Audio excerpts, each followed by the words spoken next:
தியானிக்க போகிறோம். இப்போ அண்ணாளுன்னு சொன்னாலே நமக்கு தெரியும், எனக்கு தெரியாதது அவன் அந்த பகுதியில் இல்லவே இல்லை அப்படின்னு நம்ம நினைப்போம் இல்லை. அண்ணாலை குறித்து எனக்கு அதில் எல்லாமே A to Z எனக்கு தெரியும் நம்ம சொல்கிறோம், தெரியும் தான். ஆனாலும் ஆண்டவர் என்னோடு கூட பேசுகிற சில காரியங்களை அவன் உங்களோடு கூட பகிர்ந்து கொண்டு நான் முடிக்க ஆசைக்கிறேன். எடுத்து வாசிக்கலாம். 1 சாமுவேல் அதனுடைய முதல் அதிகாரம், 1 சாமுவேல் முதல் அதிகாரம், அதனுடைய சில வசனங்களை நம்ம தியானிக்க போகிறோம். சரி, கர்த்தர் நல்லவர். அப்போது அந்த முதல் அதிகாரம் அதனுடைய ஸ்தோத்திரம் 1ஆம் அதிகாரத்தில் 5வது வசனம் வாசிங்க. நல்லா கவனிக்கணும். அன்னாளை சிநேகித்தபடியினால் அவளுக்கு ரெட்டிப்பான பங்கு கொடுப்பான். ஆனால் அந்த வார்த்தை கவனிங்க. இன்னைக்கு அந்த வார்த்தை படிச்சிருங்க. கர்த்தரோ அவள் கர்ப்பத்தை அடைத்திருந்தார். கவனிக்கணும் அந்த வார்த்தையை. ஒருவேளை நீங்கள் படிச்சிருக்கலாம், அதை படித்து அப்படியே சும்மா அப்படியே கடந்து போயிருப்பீங்க. நான் சொல்லி சில காரியங்களை ஆண்டவர் எனக்கு கொடுத்ததை உங்களுக்கு நான் புரிகிற மாதிரி சொல்லி கடந்து போகிறேன். இன்னைக்கு அந்த அந்த அந்த கணவர் அதுக்கு அந்த முன்னாடி அடுத்த லைன் சொல்லுது, அண்ணால் ரொம்ப சிநேகித்தபடியினால் அவளுக்கு எல்லாவற்றையும் ரெட்டிப்பான பங்கு. அது நமக்கு சப்ஜெக்ட் இல்லை.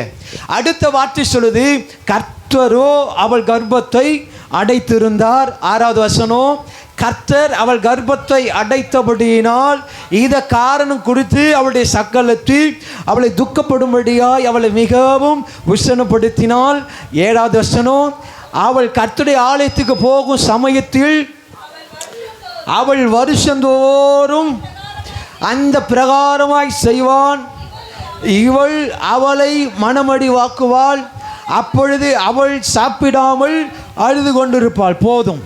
இந்த வார்த்தை 3 வசனத்தில் சில காரியங்களை சொல்லி நான் கடந்து போகிறேன். இப்போது நிறைய பேர் நம்ம எதிர்பார்ப்பு என்ன? அடைத்த கதவை, அடைத்த வாசலை, அல்லது மனுஷரால் கொடுக்க முடியாததை ஆண்டவர் கொடுப்பாருன்னு வரும், ஆண்டவர் திறப்பாருன்னு வரும், தடைகளை உடைப்பாருன்னு வரும். ஆனால் இங்கே அன்னாளுடைய கர்ப்பத்தை அடைத்தது ஆண்டவர் தான். கவனிக்கணும். ஆண்டவர் ஏன் கர்ப்பத்தை அடைத்தார் அப்படின்னா, அதில் 7வது வசனத்தில் எப்போதும் இவன் என்ன பண்ணிட்டு இருப்பா அப்படின்னா, கர்த்தருடைய ஆலயத்துக்கு போவா. சர்ச்சுக்கு போகிறது வழக்கம். அன்னாளுடைய வேலை சர்ச்சை மாத்திரம் விடுறதில்லை. அந்த வார்த்தை சொல்லுது, அவள் கர்த்தருடைய ஆலயத்துக்கு போகும் சமயத்தில் அவன் துக்கப்படுத்துவாங்க. இவளுடைய வேலை என்ன பண்ணுவாங்க? வருவாங்க, இந்த வார்த்தையை கேட்பாங்க, அழுவாங்க, உட்காருவாங்க, எழுந்து போவாங்க. கவனிக்கணும். அன்னாள் அவருடைய சக்கலத்தை இவளை துக்கப்படுத்தும்படி அவருடைய மலட்டு தன்மை குறித்து, குழந்தை இல்லாதது குறித்து ஏதோ ஒரு காரியத்தை சொல்கிறாங்க. எது எப்போ நடக்கும் அப்படின்னா, ஆலயத்துக்கு போகிற நேரத்தில். அப்போ இவளும் அதே போல் அந்த வார்த்தை கேட்டுக்கொண்டு சர்ச்சுக்கு போகிறாங்க. ஆனால் என்ன நடக்குது அப்படின்னா, செபிக்கிறது கிடையாது. அந்த வார்த்தை நல்ல கவனிங்க. அது கீழே சொல்லுது, அவளை மனமடி வாக்குவாள். அப்பொழுது அவள் சாப்பிடாமல் அழுது கொண்டிருப்பா. சர்ச்சுக்கு வர்றது, உட்காருது, அழுறது, ஏந்து போகிறது. இப்போ இதே வாழ்க்கை தொடர்ந்து தொடர்ந்து தொடர்ந்து இல்லவே இல்லை. இப்போ இதை என்ன பண்ணிட்டு இருக்கிறார் அப்படின்னா, ஏலி ஊழியக்காரு கவனிக்கிறார். இப்போ அண்ணாள் வரும்போது, ஏமா அழற, ஏன் எப்போமா அழுதுட்டு இருக்கிற அப்படின்னு ஏலி விசாரிச்சிருப்பார். இவங்க என்ன சொல்லியிருப்பாங்க? இல்லைங்க, இது மாதிரி ஸ்தோத்திரம் சக்கலத்தை என்ன பண்ணுறாங்க, அடிக்கடி இந்த வார்த்தையை சொல்லி என்னை கஷ்டப்படுத்துகிறாங்க. இந்த வார்த்தை இதை கேட்கும்போது எனக்கு ரொம்ப மிகவும் கஷ்டமாக இருக்குது, அதனால அழறேன். அப்போ இவங்களுடைய வேலை என்ன? ஆலயத்துக்கு வரும்போது செபிக்கணும், பாடணும், துதிக்கணும், வார்த்தை கேட்கணும் என்பது அல்ல, சர்ச்சுக்கு போயிட்டு வரணும்.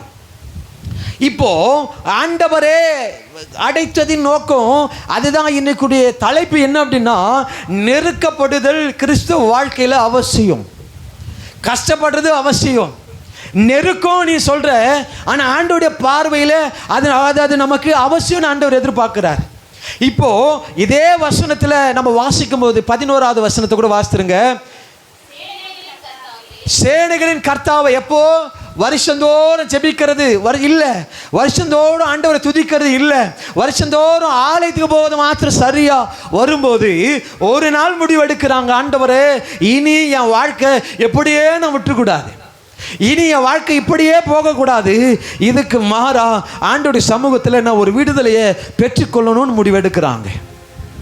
இப்போ அந்த எண்ணம் அவங்களுக்குள்ள வரும்போது இப்போ ஆலயத்துக்குள்ள வராங்க, இப்போ ஜெபிக்கிறாங்க. வாசிங்க, சேனைகளின் கர்த்தாவே தேவரீர் உம்முடைய அடியாளின் சிறுமையை கண்ணோக்கி பாரும். இப்போ வருஷந்தோறும் சர்ச்சைக்கு வருகிற அண்ணாளுடைய கண்ணீரை ஆண்டவர் பார்க்காம இருந்திருப்பாரு.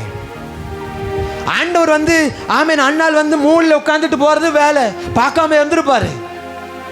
குறிக்கப்பட்ட நேரத்தில் அண்ணாள் எப்படியோ வந்துடுவாங்க எனக்கு தெரியும். ஆனால் அவங்களுடைய அண்ணாளுடைய வேலை என்ன? வருவா, மூலையில் உட்காந்துட்டு அழுதுட்டு எவ்வளோ அழ முடியுமோ அழுதுட்டு நாத்துமாவே சொன்னா எழுந்து போகிறது. இதையே வருடம் அப்படியே கடந்து போச்சு, நாட்கள் கடந்து போச்சு. இப்போ அண்ணாள்ன்ற பேரை மாற்றி இப்போ எல்லாம் சொல்றாங்க மலடி. இப்போ நிறைய பேருடைய பிரச்சனை நீங்க நினைக்கிறீங்க கர்ப்பம் பிள்ளை, அதை மாத்திரம் எடுத்துக்கொள்ளாத.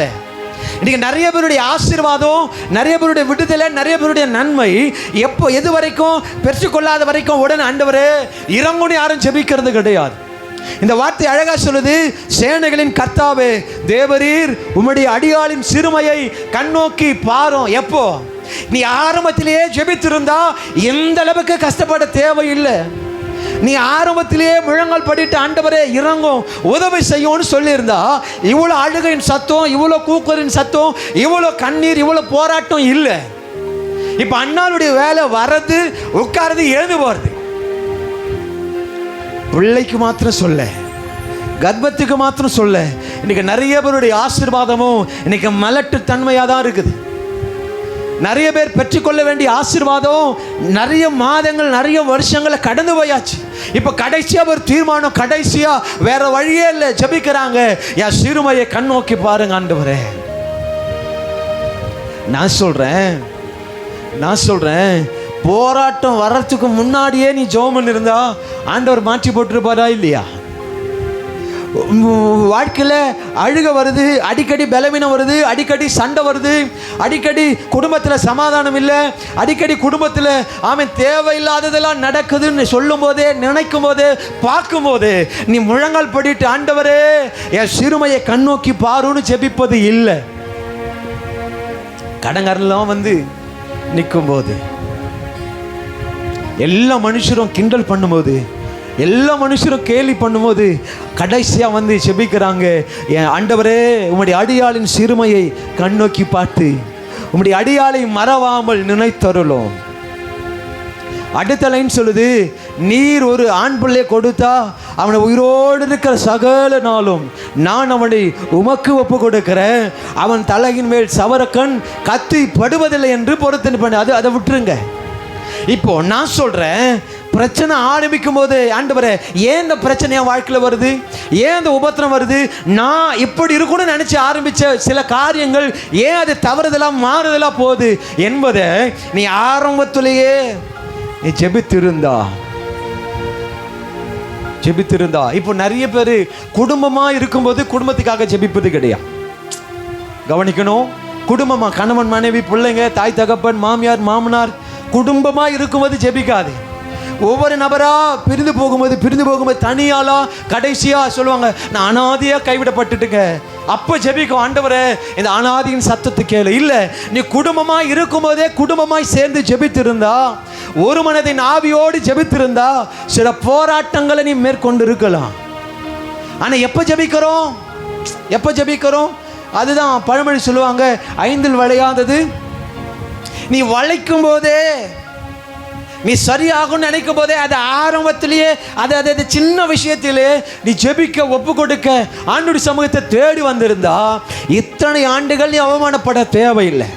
இன்னைக்கு சபையே இந்த சத்தத்தை கேட்கிற ஜனமே, இன்னைக்கு 6 மாதத்தை கடந்து 7வது மாதத்துக்குள்ள கால் வச்சிருக்கிறோம். இன்னைக்கு நாம சாதாரண ஒரு நபரா சபையில உட்கார்ந்து வரோம், உட்காரோம், காணிக்கை கொடுக்கிறோம், எழுதுவா இல்லை. சபையும் சரி, ஊழியக்கார பார்க்கறதுக்கும் சரி, பரலோகம் பார்க்கறதுக்கும் சரி, 6 மாதம் இருந்ததை விட, 6 மாதம் நீ துதித்ததை விட, 6 மாதம் நீ ஜெபித்ததை விட, 6 மாதம் அப்பாவை தேடினதை விட இந்த 7வது மாதம் அதிகமா. இப்போ நம்ம ஒவ்வொரு மாதமும் துவங்கும் போது நம்ம என்ன நினைக்கிறோம், ஆண்டவர் இன்னும் தேவை, இன்னும் தாரும், இன்னும் ஆசீர்வதியும். அப்பவும் ஜெபி நினைக்கிறாரு, இன்னும் ஜெபம் பண்ணு. இப்போ இவங்க ஜெபிக்கிறாங்க, ஆண்டவரே நினைத்தருளும். எப்போ? கடைசியா. ஆரம்பத்திலேயே ஜெபம் பண்ணிருந்தா இவருடைய சக்கலத்தை வந்திருப்பாங்களா, வந்திருக்க மாட்டாங்களா? தேவையில்லாதது. இப்போ குழந்தை இல்ல, மலட்டுத்தன்மை. இப்போ இவங்களா ஒரு தீர்மானம் பண்ணி இவங்களா ஒரு காரியத்தை செய்யறதுக்கு முன்னாடி ஆண்டவரை நோக்கி, ஆண்டவரே என் சிறுமையை கண்ணோக்கி பாரும், ஆண்டவரே என் உபத்திரவத்தை பாரும், என் கண்ணீரை பாருன்னு ஆரம்பத்திலே ஜெபிச்சிருந்தா இதே ஆண் பிள்ளைய ஆண்டவர் ஆல்ரெடி முன்னாடியே கொடுத்திருப்பாரு. இன்னைக்கு நிறைய பேர் இப்படிதான், தன்னால் முடிந்த முயற்சி, தன்னால் முடிந்த அளவுக்கு யார் என்னென்னலாம் சொல்கிறாங்களோ, யாரெல்லாம் எதெல்லாம் செய்ய சொல்கிறாங்களோ எல்லாவற்றையும் செஞ்சு கடைசியா சரியாகாத போது ஆண்டவரே இறங்கும். இதை நான் சொல்கிறேன். இதெல்லாம் தேடி அலைஞ்சி, இதெல்லாம் தேடி அதாவது அந்த ஸ்திரீ சற்றும் குணமாகாமல் எல்லா வைத்தியர்களெல்லாம் செலவழிந்த பின்பு கடைசியாக வந்து வஸ்திரத்தை தொட்டது போல தான் இன்னைக்கு நிறைய சபையுடைய பிள்ளைகளோ கடைசியா பலன் இருக்கும் போதே, ஓடும் போதே, முழங்கால் படியிடும் போது, எழுந்து துதிக்கும் போது, குதிக்கும் போது நீ ஆண்டவரை மகிமைப்படுத்தாம படுத்தபடிக்கு ஆயிட்டு போரு. ஆண்டவரே என்னை எழுந்து நிற்க பண்ணுங்க ஆண்டவரே. உன்னால் முழங்கால் படியிட முடியாத போது, ஆண்டவரே எனக்கு ஒரு ஆசை, நான் முழங்கால் படிட்டு ஜெபிப்பதுக்கு ஆசை. நான் சொல்றேன், ஆண்டவர் சொல்றாரு, நீ முழங்கால் படியிடும் போதே நீ ஜெபிக்கிறது குறைவு, உனக்கு பலன் இருந்த போது நீ ஜெபித்தது குறைவு. இப்ப நிறைய பேர் இப்படிதான். அந்த வார்த்தை சொல்லுது, தேவரி சேனைகளின் கர்த்தாவே, தேவரி உம்முடைய அடியாளின் சிறுமையே. ஆல்ரெடி ஆண்டவருக்கு தெரியுங்க. நான் சொல்ற வரேன், நீ என்னவெல்லாம் செய்கிற, என்னவெல்லாம் யோசிக்கிற, எதை செய்யணும் தீர்மானி எல்லாமே ஆண்டவருக்கு தெரியும். வேதம் சொல்லுது, மறைக்கப்படுவதற்கு ஒண்ணுமே இல்லை. அப்ப எல்லாம் ஆண்டவருக்கு தெரியும். ஆனா ஆண்டவர் எதிர்பார்க்கிறாரு, நீ சும்மா வந்து உட்கார்ந்துட்டு போறது, கொஞ்சம் முழங்கால் படிட்டு ஆண்டவரே இறங்குன்னு சொல்லியிருந்தா.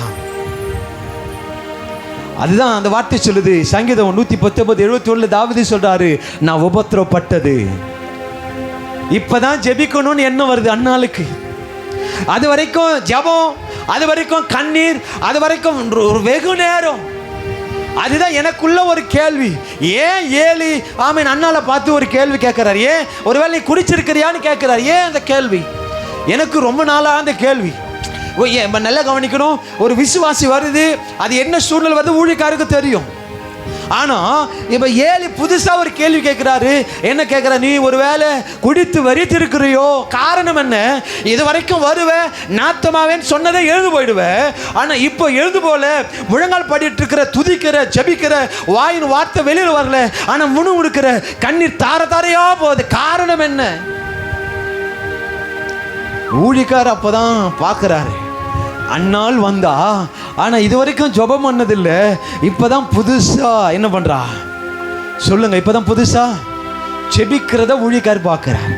இன்னைக்கு ஊழியக்காரர் பார்க்கறாங்களோ இல்லையோ, இன்னைக்கு ஆண்டவர் நிறைய பேருடைய ஜெபத்தை கேட்டு ரொம்ப நாள் ஆயிடுச்சு. முழங்கால் படிட்டு துதித்தது, முழங்கால் படிட்டு ஜெபம் பண்ணது, ஆண்டவரே எனக்கு இறங்குன்னு சொன்ன வார்த்தை, பரலோகத்தை பார்த்து நீ சொன்னது ரொம்ப வருஷம் ஆயிடுச்சு. ஆண்டவர் எதிர்பார்க்கிறாரு, என் பிள்ளைங்க ஆமீன் இது மாதிரி ஆமீன் அவங்க சொன்னதே இல்லையே, ரொம்ப நாள் ஆயிடுச்சு. அண்ணால போல தாங்க நீங்க நிறைய பேர் இருக்கிறோம். அண்ணால் நான் சொல்றேன், இப்போ அண்ணாளுக்கு நிறைய ஆலோசனை கொடுக்கிற ஜனம் இல்லாம இருந்திருக்கும். நிறைய பேர் இருந்திருப்பாங்க, இதை செய் நல்லாயிடும், இதை சாப்பிட்டு நல்லாயிடும், இதை பண்ணு நல்லாயிடும், அண்ணாளுக்கு சொல்லியிருப்பாங்க. எல்லாவற்றையும் தோற்று ஒன்றும் நடக்காம அவங்க 12வது வசனத்தில் ஆமீன் ஏலி பார்க்கிறாரு, வாயை கவனிக்கிறாரா? ஏலி ஊழியக்காரர் அண்ணாளுடைய வாயை கவனிக்கிறார். ஏன் இவ்வளவு நேரம்? அதை 13 கீழே சொல்லுது, ஆகையால் அவள் வெறித்திருக்கிறாள் என்று ஏலி நினைக்கிற அளவுக்கு ஜெபம் பண்ணிட்டு இருக்கிறாங்க. இப்போ அந்த வெகு நேரம் அழுகையின் சத்தம் கேட்கல, முணுமுணுக்கிறாங்க, உதடுகள் மாத்திரம் அசையுது. இப்போ அண்ணாளுடைய எண்ணமெல்லாம் என்னவா இருந்திருக்கு நான் நினைக்கிறேன், இனி அப்பா சொல்லாம இந்த ஜெபத்தை நான் விடவே மாட்டேன். ஒரு பொறுத்தனை எனக்கு பரலோகம் ஒரு பதில் கொடுக்காம இந்த ஆலயத்தை விட்டு நான் என்ன பண்ண மாட்டேன், எழுந்து போக மாட்டேன். அந்த அந்த 14வது வசனம், ஆமே ஸ்தோத்திரம், அவர் சொல்றாரு அவளை நோக்கி, நீ எது வரைக்கும் வெறுத்திருப்பாய், உன் குடியை உன்னை விட்டு விலக்கு என்னான். 15வது வசனம், அப்படி இல்லை ஆண்டவரே, நான் ரொம்ப மனக்லேசம் உள்ள ஸ்திரீ, நான் மதுவும் குடிக்கல திராட்சை ரசமும் குடிக்கல, நான் என் கர்த்தருடைய சந்நிதியில் என் இருதயத்தை ஊற்றும்படி வந்திருக்கிறேன். இந்த 7வது மாதம் சபையே ஒரு வெகு நாளாக வெகு வருஷமாக அநேக மாதமாக நீயும் ஜெபிப்ப என் சமூகத்தில் அநேக நேரம் அநேக மணிக்கணக்காக என் பாதத்தில் காத்திருப்பாங்கன்னு சொல்லி நிறைய பேரை எதிர்பார்த்து ஆண்டவர் ஏமாந்து போய் இந்த 7வது மாதம் சொல்கிறாரு. அந்த 15வது வசனத்தில், உங்கள் இருதயத்தை என் சந்நிதியில் ஊற்றும்படும்படியான விசுவாசிகளை பிள்ளைகளை ஆண்டவர் எதிர்பார்க்கிறார். இருதயத்தை என்ன பண்ணணுமா? என்ன அந்த வார்த்தை சொல்லுங்க, படிங்க. என்ன பண்ணணும்? கீழே, நான் கர்த்தருடைய சந்நிதியில் என் இருதயத்தை ஊற்றிட்டு இருக்கிறேன், என் பிரச்சனையை சொல்லிக்கிட்டு இருக்கிறேன். இன்னைக்கு எத்தனை பேர் அப்பேற்பட்ட ஒரு அனுபவம் நம்ம வாழ்க்கையில் இருந்துட்டு இருக்குது அப்படின்னா நிறைய பேரோட வாழ்க்கையில் இல்லவே இல்லை.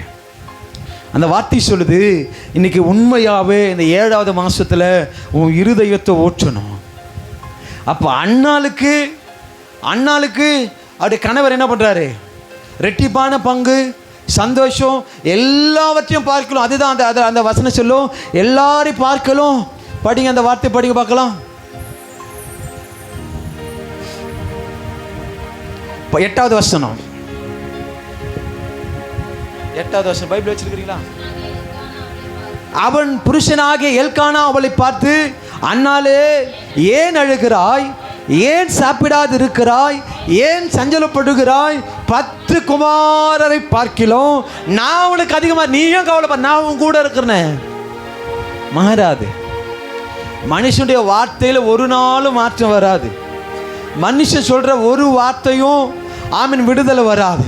ஆனால் இவ்வளவோ இருந்தாலும் ஆமாம், அந்த பிரச்சனையில தான் அண்ணாளுக்கு செபிக்கணும்னு ஒரு எண்ணம் வருது. அது வரைக்கும் சர்ச்சைக்கு போகிறது ஓகே, புருஷன் அன்பு காட்டுறது ஓகே, 10 குமாரரை பார்க்கலாம் நான் உனக்கு அதிகம் ஓகே. ஆனால் செபிக்கணும்னு எண்ணம் எப்போ வருது அப்படின்னா, பிரச்சனை அதிகமாக துக்கம் அதிகமாக செபிக்கணும்னு அண்ணாளுக்கு ஒரு எண்ணம். இன்னைக்கு நிறைய பேருடைய வாழ்க்கையில் ஜெபம் எப்போ செய்கிறோம் அப்படின்னா, பிரச்சனை அதிகமாக தான். பிரச்சனை பெருசாக போகும்போது பிரச்சனை அதுதான் என் கை மீறி போயிடுச்சுங்க. அப்போது நான் சொல்கிறேன், அப்போ நம்ம வாழ்க்கையில் நீ பிரச்சனை வந்தால் தான் ஜெபிக்கிற அப்படின்னா, ஆண்டவர் நமக்கு பிரச்சனை கொடுப்பது நல்லது தான். சீஷரில் பார்த்து ஆண்டவர் சொல்கிறாரு, நீ ஒழித்திருந்து உனக்காக, உன் பிள்ளைகளுக்காக, உன் குடும்பத்துக்காக, உன் தேவைக்காக அழுது ஜெபம் பண்ணேன். எத்தனை பேர் உண்மையாகவே சொல்கிறேன், காலையில் எழுந்தவுடன், அதிகாலை எழுந்தவுடன், ஆண்டவரே என் பிள்ளையை ஆசீர்வதியும், என் மகனை ஆசீர்வதியும், என் கணவர் ஆசீர்வதியும், என் மனைவி ஆசீர்வதியும், என் பிள்ளைங்க படிப்பை எல்லாவற்றையும் ஆசீர்வதிங்கப்பா. எத்தனை பேர் ஜெபம் பண்ணுறோம்? இன்னைக்கு உண்மையாகவே ஒரு தீர்மானம் பண்ணுங்க. இந்த 7வது மாதத்தில் நீ காலை எழுந்த உடனே, அதுதான் ஆமே ஸ்தோத்திரம் ஒரு வார்த்தை சொல்லுது. ஆமீன். இன்னைக்கு நிறைய பேர் என்ன பண்ணுறோம்? வாசிங்க சங்கீதம் 9:9, சிறுமைப்பட்டவனுக்கு கர்த்தர் அடைக்கலமானவர், நெருக்கப்படுகிற காலங்களில் அவரே அவர்களுக்கு தஞ்சமானவர். இப்போ ஆண்டவர் நமக்கு அடைக்கலமாக இருந்தால் பிரச்சனை இல்லை. ஆண்டவர் நம்முடைய வாழ்க்கையில், நம்முடைய குடும்பத்தில் தஞ்சமாக இருந்தால் பிரச்சனை இல்லை.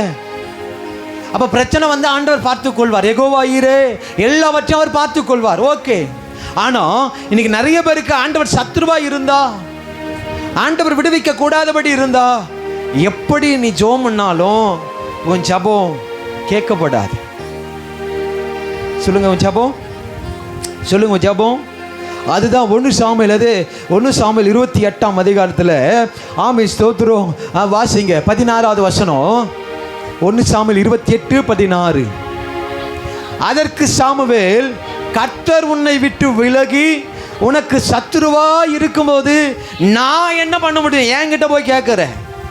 இப்ப சவுல் நினைக்கிறாரு, யாராகிலும் தீர்க்கதரிசி மூலமா, கர்த்தருடைய பிள்ளைகள் மூலமா, ஊழியக்காரர் மூலமா ஏதாவது ஒன்று என்கிட்ட பேசுவாருன்னு சொல்லி அவன் நினைக்கும் போது அவன் சாமுவேல் தீர்க்கதரிசி, எப்பா உனக்கு ஆண்டவரே சத்துருவா இருக்கிறாரு, நான் என்கிட்ட போய் நீ கேட்கறது என்ன? சபையே, உன் வாழ்க்கையில் பிரச்சனை வந்தாலும் போராட்டம் வந்தாலும் ஆண்டவர் உன்னை விட்டு விலகாம இருக்கிறாரா? சந்தோஷம். ஆண்டவர் உனக்கு அடைக்கலமா இருக்கிறாரா? சந்தோஷம். ஆனா இன்னைக்கு உனக்கு உன் வாழ்க்கைக்கு விரோதமாய் நீ செய்கிற காரியங்களுக்கு விரோதமாய் ஆண்டவரே சத்துருவாய் இருந்தா, எந்த ஊழியக்காரர் எந்த ராஜா வந்தாலும் நம்ம விடுவிக்கவும் முடியாது. அதுதான் அந்த வார்த்தை சொல்லுது. சாமுவேல் பார்த்து சொல்றாரு, என்ன சொல்றாரு? ஆமே, நீ என்கிட்ட போய் என்ன கேட்குற? ஆண்டவரே உனக்கு சத்துருவா இருக்கிறாரு. ஆண்டவர் தான் உன்னை ராஜா வந்து கீழே தள்ளுறாரு.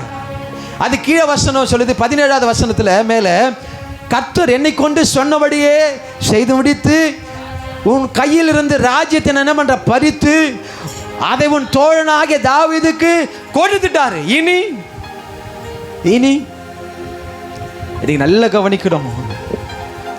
ஏன் ராஜாவில் இருந்து ஏன் கீழே தள்ளப்பட்டார் அப்படின்னா, 18வது வசனத்தை வாசிங்க, எல்லாம் சேர்ந்து வாசிங்க.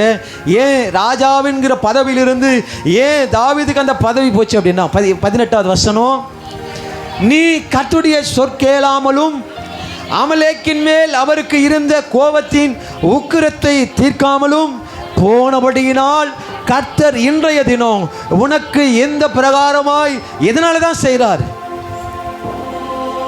ஆண்டோடைய வார்த்தையை மீறி நடந்தா, அந்த வார்த்தை சொல்லுது, நீ கர்த்தருடைய வார்த்தை சொற்கேட்காமல், ஆண்டோடைய வார்த்தை கேட்காம நீ இஷ்டம் போல செஞ்சதுனால தான் இந்த பிரகாரமாய் தான் ஆண்டவன் ராஜாவின் என்ற பதவியை தள்ளி அதை தாவீதுக்கு ஆண்டவர் கொடுத்தது. இன்னைக்கு நிறைய பேருடைய வாழ்க்கையில் இன்னைக்கு ஆண்டவர் நமக்கு அவன் கேடகமா, தஞ்சமா, அடைக்கலமாய் ஆண்டவர் இருக்கிறாரான்னு பார்க்கிறோம். ஒருவேளை ஆண்டவர் நமக்கு சத்துருவாய் இருந்தா, நீ என்ன ஜெபம் பண்ணாலும் ஆண்டவரே இறங்கும் இறங்குன்னு சொன்னாலும் பதில் வராது. இதை தான் கேட்கிறாரு, இதை தான் கேட்கிறாரு. சவுல் என்ன கேட்கிறாரு? இப்ப எந்த தீர்க்கதரிசி மூலமாகிலும் ஊழியக்காரர் மூலமாகிலும் ஏதாவது ஆண்டவர் சொன்னாரா என்கிட்ட சொல்லு. அப்ப சாமுவேல் தீர்க்கதரிசி சொல்ற, எப்பா ஆண்டவரே உனக்கு சத்துருவா இருக்கிறாரு, நீ போய் என்கிட்ட கேட்கிற. ஆண்டவர் பேசாம நான் இப்படி சொல்ல முடியும்? இன்னைக்கு நிறைய பேருடைய வாழ்க்கையில ஜெப வாழ்க்கை இல்லை அப்படின்னா, துதிக்கிற வாழ்க்கை இல்லை அப்படின்னா ஆண்டவர் சத்துருவா தாங்க போவாரு. ஏன்? அவருடைய சொற் கேட்காம போற, வார்த்தை கேட்காம போற. எத்தனை பேர் நேற்று தினத்தில் எத்தனை பேர் 3 வேளை சரியா சாப்பிட்டோம்? 3 வேளை எத்தனை பேர்? 4-5 கேட்கல, 3 வேளை எத்தனை பேர் சாப்பிட்டோம்? சும்மா சொல்லுங்களேன். 3 வேளை சாப்பிட்டோமா இல்லையா? சாப்பிட்டோமா இல்லையா? 3 வேளை சாப்பிட்டோமா இல்லையா? கஞ்சி கூட இருக்கட்டும், பரவாயில்ல, சந்தோஷம். நான் கூட 2 நாளாக கஞ்சி தான் குடிச்சுன்னு, வெயில் அதிகமாக இருக்கும், சந்தோஷம். அப்போது 3 வேளை சரியாக சாப்பிட்றத மட்டும் கரெக்டாக ஃபாலோ பண்ணுறோம். ஆனால் எத்தனை முறை ஆண்டோடைய சமூகத்தில் ஜெபம் பண்ணியிருக்கிறோம்? எத்தனை முறை? எத்தனை முறைன்றதை விட எழுந்ததே அதிகாலை வேளையில், ஆண்டவரே அதனால் ஆசீர்வாதியும், எந்த சத்துருன்னு மேற்கொள்ளாமல், எந்த போராட்டமும் எந்த கிரியைகளும் என் குடும்பத்தை மேற்கொள்ளாமல், ஆண்டவரே இந்த நாள் ஆசீர்வாதம். எத்தனை பேர் ஜெபம் பண்ணுறோம்? செபிப்பது இல்லை. அந்த வார்த்தை சொல்லுது, ஆண்டோடைய வார்த்தை நீ கேட்காம போயிட்டா ஆண்டவர் உனக்கு சத்துருவா மாற வச்சிடாத. இன்னைக்கு சபையே ஆண்டோடைய வார்த்தை சொல்லுது. அந்த வாசிங்க 22ஆம் அதிகாரம், சங்கீதம் 22ஆம் சங்கீதம் 24வது வசனத்தில், உபத்திரப்பட்டவனுடைய உபத்திரவத்தை அவர் அற்பமா எண்ணாமலும் அருவருக்காமலும் தம்முடைய முகத்தை அவர்களுக்கு மறைக்காமலும் இருந்து தம்மை நோக்கி அவங்க கூப்பிடும்போது அந்த சத்தத்தை ஆண்டவர் கேட்கிறார். உபத்திரவத்தோடு, கண்ணீரோடு, கவலையோடு நான் சொல்றேன், நீ சந்தோஷத்தோடு இருந்து ஜெபிக்கிற ஜெபத்தை விட யாரெல்லாம் உபத்திரவத்தோடு, ஆண்டவரே கண்ணீரோடு, கவலையோடு, கூக்குரலோடு ஆண்டவர் சமூகத்தில் கூப்பிடுறாங்களோ, ஆண்டவர் சொல்றாரு, அவங்க உபத்திரவத்தை நான் அற்பமா எண்ண மாட்டேன். உன் கஷ்டப்படும் போது ஆண்டவர் உன் கஷ்டத்தை அற்பமா எண்ண மாட்டாருங்க. நீ நினைக்கிற யாரும் பார்க்கல, யாரும் உதவி செய்யல, யாருமே இல்லை, ஆண்டவர் சொல்றாரு, நான் அற்பமா எண்ண மாட்டேன்.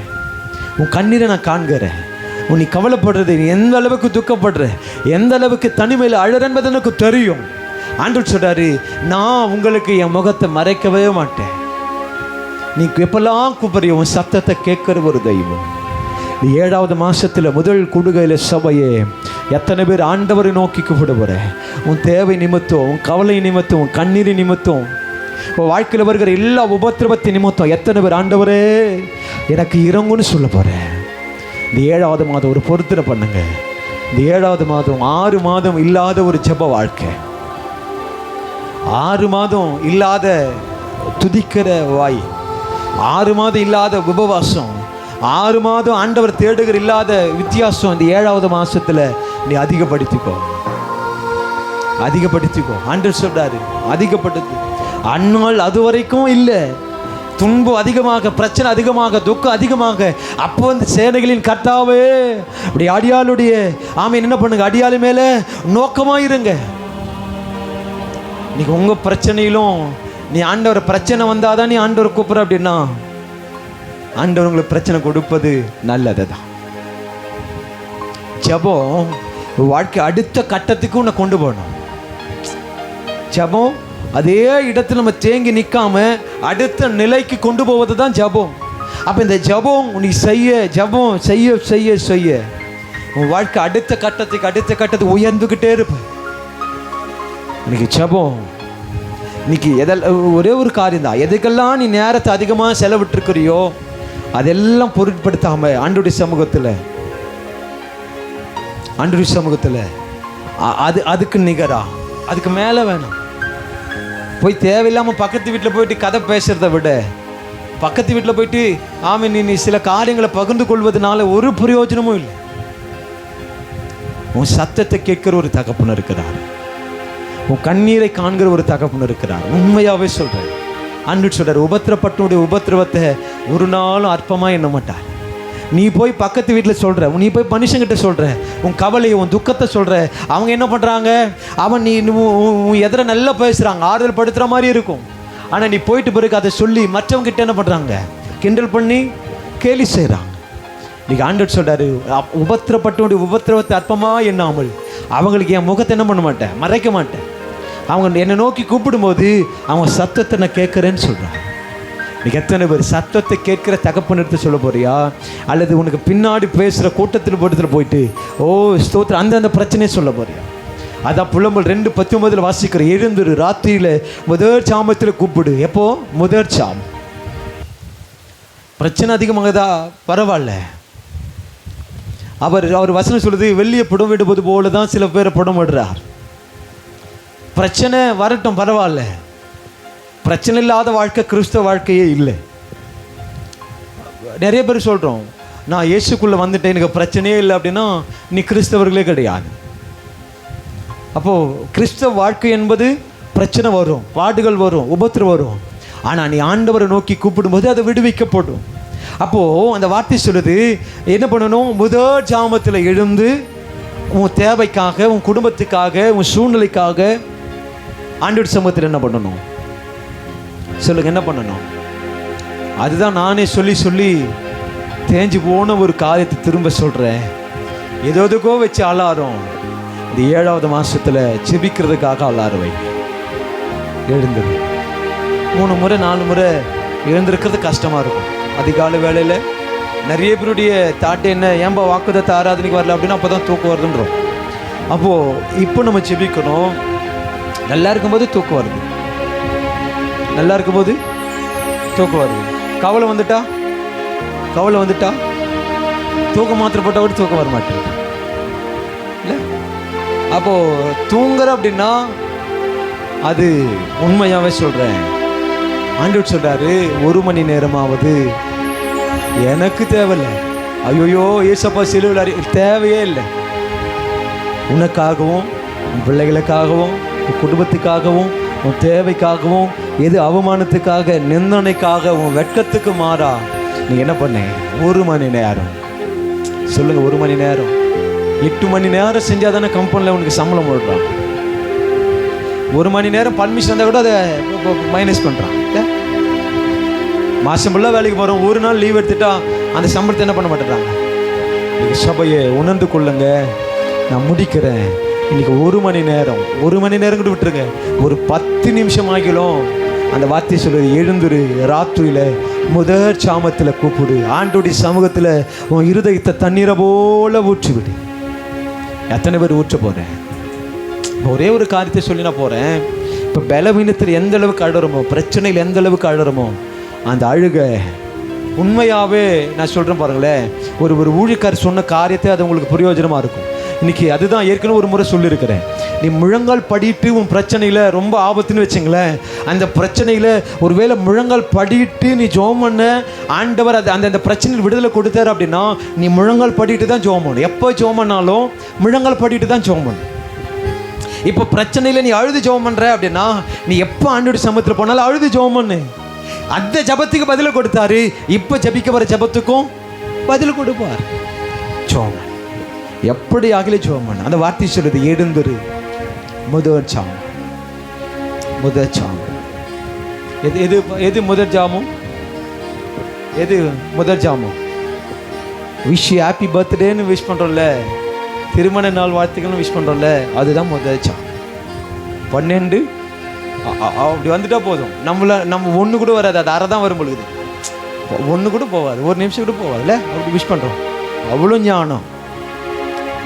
இப்போது நம்ம என்ன பண்ண போகிறோம் அப்படின்னா, ஜெபிக்க போகிறோம். அலாரம் வச்சு சொல்லுங்க, அலாரம் வச்சு, செல்லில் ஆண்டவர் இல்லைன்னா வச்சிருவேன்னு சொல்லாத, அலாரம் வச்சு ஆண்டவரே ஏன் தேவைக்காக, ஏன் பிரச்சனைக்காக, எப்படி தான் அதுதான் இல்லை, செல்லு தான் இல்லை அப்படின்னா ஆண்டவரை கொடுப்பார். செல்லு உண்மையாகவே செல் இல்லாதவங்க இல்லை, நம்ம கடனை கட்சி ஸ்பீடு வட்டி கூட வாங்கிக்கிறோம். செல்லு எல்லாருக்கும் செல்லு, அலாரம் வை. எதுக்கு வச்சு அலாரம் அதே தான், இன்க்ரிமெண்ட்டும் போட போகிறதில்ல, சம்பளமும் ஏற்ற போகிறதில்ல, வேலையை விட்டு தான் நிறுத்திடுறான். இப்போ அந்த அந்த அந்த அந்த அலாரத்தை எடுத்துகிட்டு அந்த இதுலேயே நீ டைப் பண்ணலாம். இப்போ தெரியல, அந்த அலாரம் எதுக்கு அலாரம் வைக்கிறேன்னு நீ டைப் பண்ணலாம். அப்போ ஜெப நேரம்னு வை, இது ஆண்டோடைய சமூகத்தை தேடுற நேரம்னு வை. முதல் சாமத்தில் எழுந்துரு, ராத்திரியில் முதல் சாமத்தில் கூப்பிடு. உன்னை எப்படியாகிலும் உன்னை பலவீனப்படுத்தணும், எப்படியாகிலும் உன்னை அவமானப்பட வைக்கணும், எப்படியாகிலும் நீ தலை குனியணும்னு நினைக்கிறான் சத்துரு. ஆனால் அவங்களுக்கு முன்னாடி நம்ம கோட்டை விட்டு தூங்கிட்டு இருக்கிறோம். நமக்கு சூனியம் பண்ணுறவங்க என்ன பண்ணுறான்? 12 மணி ராய்க்கு தான் போய் சூனியம் பண்ணுறான். சூனியம் பண்ணுறவன் தூக்கம் வைக்கிறான், சூனியத்தை வாங்கிக்கிறவங்க குறைச்சி விடுறோம். எவ்வளோ பாக்கியம் இல்லை? அமாவாசை பிரேயர் நடக்குது, ஒருத்தரும் வர்றதில்லை. வந்து பாருங்க எவ்வளோ பேர் காரில், பைக்கில், ஆட்டோவில். ஒரு நாள் ஐயா சொல்லுங்கள் அம்புலீஸ், இதுக்கு முன்னாடி சொல்லலை, அம்புலீஸ் போட்டார்னா நிறைய பேரோட வாய்க்கு ஐயோ வராங்க. இப்போ 9 மணிக்கு ஸ்டார்ட் பண்ணி இப்போ 8 மணிக்கு ஸ்டார்ட் பண்ணுறாங்கன்னு நினைக்கிறேன். பொழுதோடு ஆரம்பிச்சிடறாங்க, விடிய நைட்டு 8 மணிக்கு வராங்க, பொழுது வந்து மறுபடியும் 8 மணி ஆயிடுது. ஆனால் நம்ம என்ன பண்ணுறோம்? நம்ம ஏரில் கொஞ்சம் மீன் வாங்கிட்டேன், அதை வச்சா என்னவாயிடும் மீன்? சொல்லுங்கள், என்னவாயிடும் மீன்? சொல்லுங்கள், மீன் என்னவாயிடும் வச்சுட்டு வந்தா? சொல்லுங்கள், உங்களை சொல்ல மாட்டேன், சொல்லுங்கள். மீன் என்னவாயிடும் வச்சுட்டு வந்தா? சொல்லுமா ஏசாமா, சொல்லுமா. மீன் வச்சுட்டு வந்தா என்ன ஆகும்? சொல்லுங்க. அழுகிடும்ன்றேன் இல்லை, எத்தனை நாள் ஃப்ரிட்ஜில் வைப்பீங்க? அழுகிடும். ஆனால் நம்ம வாழ்க்கை அழுகாமல் இருக்கிறதுக்கு தான் ஆண்டோடைய சமூகத்தை தேடி வரணும். சூனியம் பண்ணிட்டா தான் நீ சர்ச்சுக்கு வரேன்னா, ஆமாம், அப்பேற்பட்ட சத்ருக்காக நம்ம ஜெபம் பண்ணோம் வைக்கட்டும். அப்பயாச்சும் ஊந்து கிடக்குது, சர்ச்சிலே ஊந்து கிடக்கும், ஜெபம் ஒன்று கூட விடாது. அப்போ சூனியம் பண்ணுறது நல்லது தான். அப்போ சொல்லுங்கள், சூனியம் பண்ணுறது சொல்லுமா, சூனியம் பண்ணாதான் நீ ஜெபிக்கிற அப்படின்னா, சூனியம் பண்ணாதான் ஃபாஸ்டிங் இருக்கிற அப்படின்னா, சூனியம் பண்ணல அப்படின்னா வயிறு சரியில்லை அப்படின்றா, சூனியனே இருந்தால் எப்படி இருக்கும்? அப்போ சூனியம் பண்ணுறது நமக்கு சொல்லுங்க, சாலோம் சர்ச்சுக்கு சூனியம் பண்ணுறது சொல்லுங்க நல்லது. அல்லேலூயா. ஆண்டோடைய வார்த்தை சொல்லுது, எழுந்துரு, முதல் சாமத்தில் கூப்பிடு. எது கூப்பிடணும்? நம்ம தேவைக்காக ஜெபம் பண்ணுங்க. பிரச்சனை வரா மாதிரி இருக்குதா, சம்திங் ஏதோ ஒரு மாதிரி இருக்குதா, எழுந்துரு, முதல் சாமத்தில் ஆண்டோடைய சமூகத்தை தேடு. உன் இருதயத்தை எப்படி ஊற்றணுமா? சொல்லுங்க, எப்படி ஊற்றணும்? தண்ணீரை போல உடைக்கப்படணும், நொறுங்குண்ட ஆவிகளா உன் இருதயத்தை நீ உடைக்கப்படாமல், உன் இருதயத்தை நொறுக்கப்படாமல் ஜெபிக்கிற ஜெபம் பரலோகம் கேட்கப்படாது. அல்லேலூயா சொல்லுங்க, அல்லேலூயா. அப்போ நம்ம ஜெபம் என்னவா இருக்கும் அப்படின்னா, ஸ்தோத்திரம். அதுதான் ஆண்டோடைய வார்த்தை சொல்லுது, சிறுமைப்பட்டவனுக்கு கர்த்தர் என்னவா இருக்கிறாராம்? சொல்லுங்க, சிறுமைப்பட்டவனுக்கு கர்த்தர் அடைக்கலமாக இருக்கிறார். அதான் 62ஆம் சங்கீதம் 8வது வசனத்தை சொல்லி நான் முடிக்கிற. வாசிங்க 62ஆம் சங்கீதம் 8வது வசனம். ஜனங்களே எக்காலத்திலும் அவரை நம்புங்க. எப்போ நம்பணும்? எப்போ நம்பணும்? பிரச்சனை வருதா? சொல்லுங்க, துதி எடுத்தா சாத்தான் ஓடுவா, ஐயோயோ அப்படின்னாத ஜேபி. கர்த்தர் நமக்கு சத்துருவா இல்லைல்ல. ஜெபம் பண்ணு. கர்த்தர் உனக்கு அடைக்கலமாக தானே இருக்கிறாரு. ஜெபம் பண்ணு. அவர் உபத்திரப்பட்டனுடைய உபத்திரவத்தை அற்பமாக நினைக்காத தெய்வம் உன் கூட தானே இருக்கிறார். ஜெபம் பண்ணு. அப்போ அந்த வார்த்தை சொல்லுது, எக்காலத்தில் அவரை நம்புங்கள், அவர் சமூகத்தில் உங்கள் இருதயத்தை என்ன பண்ணுங்க, ஊற்றி விடுங்கள். தேவன் நமக்கு அடைக்கலமாக இருக்கிறார். ஊற்றுங்க, இருதயத்தை ஊற்றுங்க. அப்படியே முழங்கால் படிட்டு எத்தனை பேர்